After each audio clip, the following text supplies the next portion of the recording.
दोस्तों, कल्पना कीजिए कि आप एक सिपाही हैं। चारों तरफ गोलियां चल रही हैं और आप अपनी जान बचाकर एक ऐसे टापू पर पहुंचते हैं जहां कोई नहीं है। लेकिन तभी आपकी मुलाकात एक ऐसी औरत से होती है जिसने अपनी पूरी जिंदगी ईश्वर को सौंप दी है। एक सख्त मिजाज मरीन और एक शांत स्वभाव की नन। जब ये दो अलग दुनिया के लोग एक साथ एक टापू पर फंस जाते हैं तो शुरू होती है वफादारी, प्यार और सर्वाइवल की एक ऐसी दास्तां जो आपके रोंगटे खड़े कर देगी। कहानी की शुरुआत होती है साल 1944 से, जब द्वितीय विश्व युद्ध अपने चरम पर था।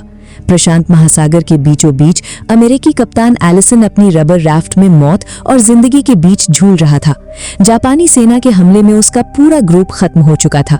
कई दिनों तक भूखा प्यासा भटकने के बाद उसकी डूबती हुई उम्मीदों को एक किनारा मिलता है, एक अनजान आइलैंड। एलिसन अपनी पूरी ताकत लगाकर किनारे तक पहुंचता है और मदद की तलाश में घने जंगलों की ओर बढ़ता है। एलिसन को वहां इंसानी आहट तो नहीं मिलती, पर उसकी नजर एक पुरानी चर्च पर पड़ती है। जैसे ही वो अंदर कदम रखता है, उसके सामने आती है एंजेला, एक कैथोलिक नन। एलिसन के हाथ में हथियार और शरीर पर वर्दी देखकर एंजेला सहम जाती है, लेकिन एलिसन उसे यकीन दिलाता है कि वो एक अमेरिकी सिपाही है और उसे डरने की जरूरत नहीं है। जब एलिसन पूछता है कि यहाँ और कितने लोग हैं, तो एंजेला का जवाब उसे चौंका देता है, मैं यहाँ बिल्कुल अकेली हूँ। एंजेला बताती है कि वो एक पादरी के साथ यहाँ कुछ बुजुर्गों को जापानियों से बचाने आई थी, लेकिन उनके पहुंचने से पहले ही जापानी सैनिकों ने सबको बंदी बना लिया। वो दोनों किसी तरह बच निकले, लेकिन कुछ दिन बाद पादरी की बीमारी से मौत हो गई और तब से एंजेला ईश्वर के भरोसे यहाँ अकेली रह रही है। दूसरी तरफ एलिसन बताता है कि वो एक अनाथ है जिसने अपना पूरा जीवन अनाथ आश्रम में बिताया और फिर देश सेवा के लिए सेना में भर्ती हो गया। दोनों ही अनाथ थे, पर उनके जीने का नजरिया बिल्कुल अलग था। एक के लिए हथियार ही सब कुछ थे, तो दूसरे के लिए केवल प्रार्थना। जिंदा रहने के लिए अब खाना जुटाना जरूरी था। एलिसन नारियल तोड़ता है, पर शरीर को ताकत देने के लिए उसे प्रोटीन चाहिए था। तभी उसे समंदर में एक कछुआ दिखता है। एंजेला के साथ वो उसे पकड़ने निकलता है, पर इस कोशिश में वो खुद समंदर में गिर जाता है। एंजेला की सूझबूझ से कछुआ हाथ लग जाता है और एलिसन को समझ आता है कि ये नन दिखने में जितनी शांत है, मुश्किल वक्त में उतनी ही मददगार भी है। लेकिन उनकी ये शांति ज्यादा देर तक टिकने वाली नहीं थी, क्योंकि आसमान में जापानी लड़ाकू विमानों की गर्जना सुनाई देने लगी थी। जापानी लड़ाकू विमानों की गर्जना सुनकर एलिसन समझ जाता है कि अब चर्च में रहना सुरक्षित नहीं है। वो एंजेला को लेकर एक सुरक्षित गुफा की तलाश करता है और वहीं छुप जाता है। एलिसन जानता है कि अगर वे पकड़े गए तो मौत निश्चित है। अगली सुबह एक भयंकर धमाके के साथ उनकी नींद खुलती है। जापानी विमान टापू पर भारी बमबारी कर रहे थे। डरी हुई एंजेला को एलिसन सीने से लगा लेता है और उसे हिम्मत देता है, जिससे उनके बीच विश्वास की पहली कड़ी जुड़ती है। बमबारी रुकने के बाद जब वे बाहर आते हैं तो मंजर देख उनकी रूह कांप जाती है। एंजेला का चर्च और उनका आशियाना राख हो चुका था। तभी टापू पर जापानी सैनिकों की एक टुकड़ी अपना शिविर लगाने पहुंचती है। वे न सिर्फ टापू पर कब्जा करते हैं, बल्कि एलिसन की इकलौती उम्मीद, उसकी रबर राफ्ट को भी नष्ट कर देते हैं। अब एलिसन और एंजेला के पास भागने का कोई रास्ता नहीं बचा था। वे फिर से उसी अंधेरी गुफा में छुपने को मजबूर हो जाते हैं, जहां मौत उनके गेट पर खड़ी थी। गुफा में खाने की भारी कमी हो जाती है। एंजेला खुद को जापानी सैनिकों के हवाले करने का रिस्क लेना चाहती है ताकि एलिसन भाग सके, लेकिन एलिसन उसे साफ मना कर देता है। वो रात के अंधेरे में अपनी जान हथेली पर रखकर मछली पकड़ने निकलता है। एक बार तो जापानी सैनिक उसे लगभग देख ही लेते हैं, लेकिन एलिसन मरा हुआ होने का नाटक करके उन्हें चकमा दे देता है। वो मछली लेकर वापस आता है, पर एंजेला के लिए कच्ची मछली खाना नामुमकिन जैसा था, जिससे उसकी हालत बिगड़ने लगती है। एंजेला की भूख और कमजोरी देख एलिसन एक बड़ा खतरा मोल लेने का फैसला करता है। वो अपने चेहरे को काला करता है और चुपके से जापानी सैनिकों के कैंप में घुस जाता है। वो वहां से खाने का सामान चुरा ही रहा होता है कि तभी एक पहरेदार वहां आ जाता है। एलिसन को पूरी रात वहीं साये की तरह छुपकर गुजारनी पड़ती है। उधर गुफा में एंजेला अकेली और डरी हुई थी।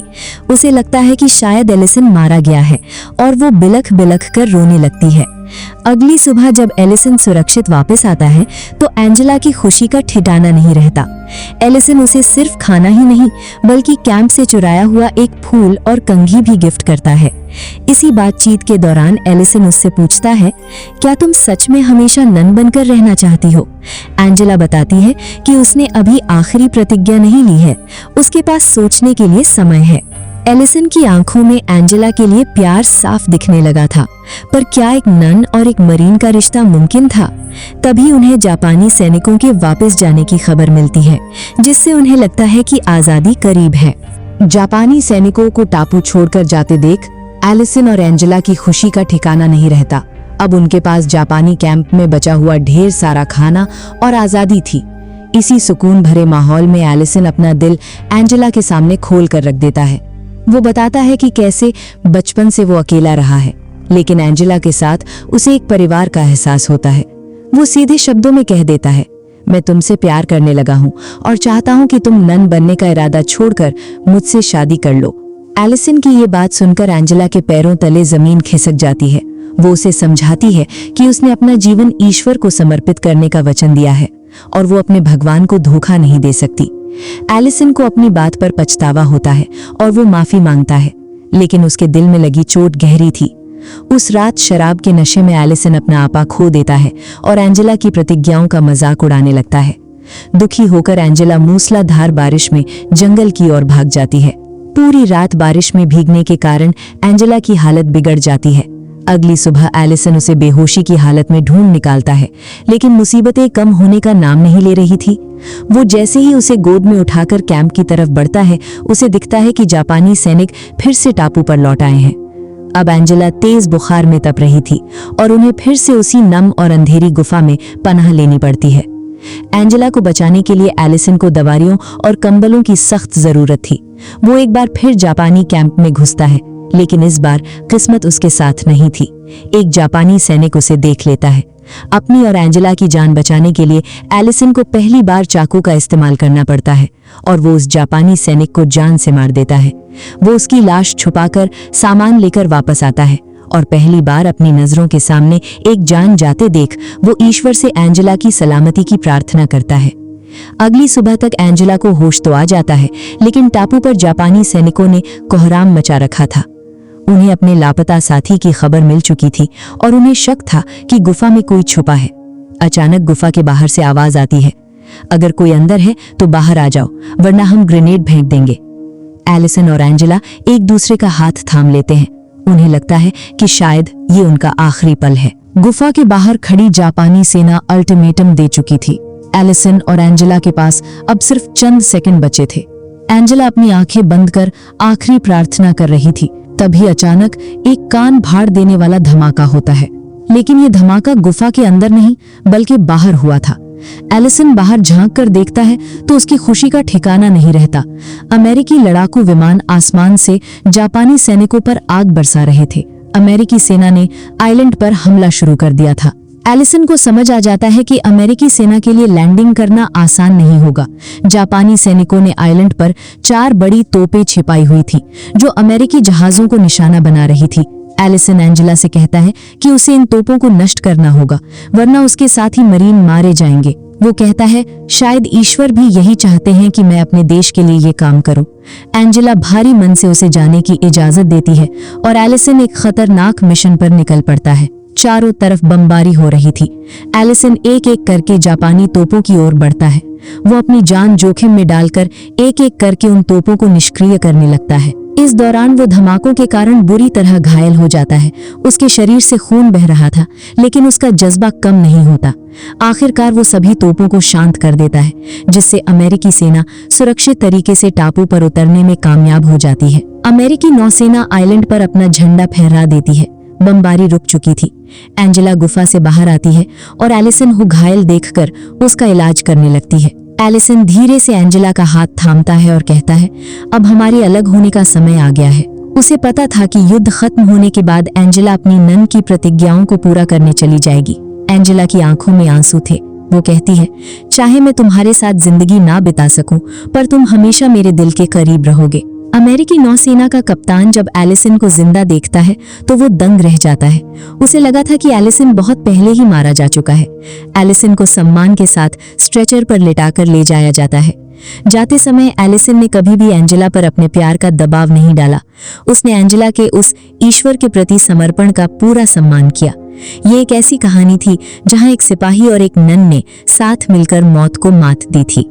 जब एलिसन को स्ट्रेचर पर ले जाया जा रहा होता है तो वो दर्द में होने के बावजूद एंजेला की ओर देखकर मुस्कुराता है। उसे इस बात का सुकून था कि उसने न केवल अपने देश के सैनिकों की जान बचाई बल्कि उस औरत की गरिमा और उसके विश्वास की भी रक्षा की जिससे वो प्यार करता था। एंजेला, जो अपनी नन की पोशाक में उसके पीछे पीछे चल रही थी, उसके चेहरे पर दुख और गर्व के मिले जुले भाव थे।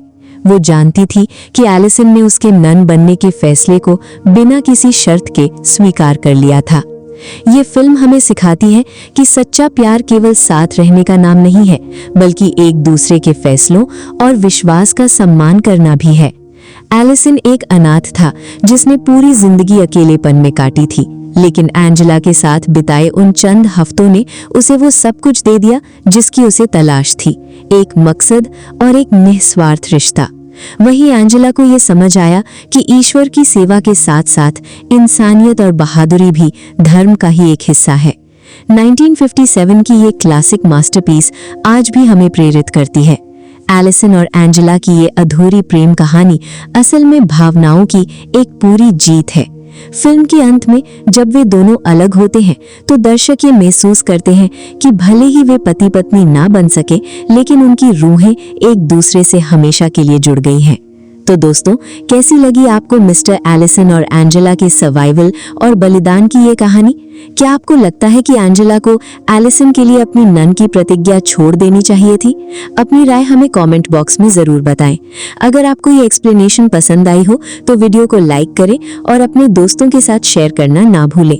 ऐसे ही और दिलचस्प मूवी एक्सप्लेनेशन के लिए हमारे चैनल को अभी सब्सक्राइब करें। मिलते हैं अगले वीडियो में एक और नई कहानी के साथ। जय हिंद।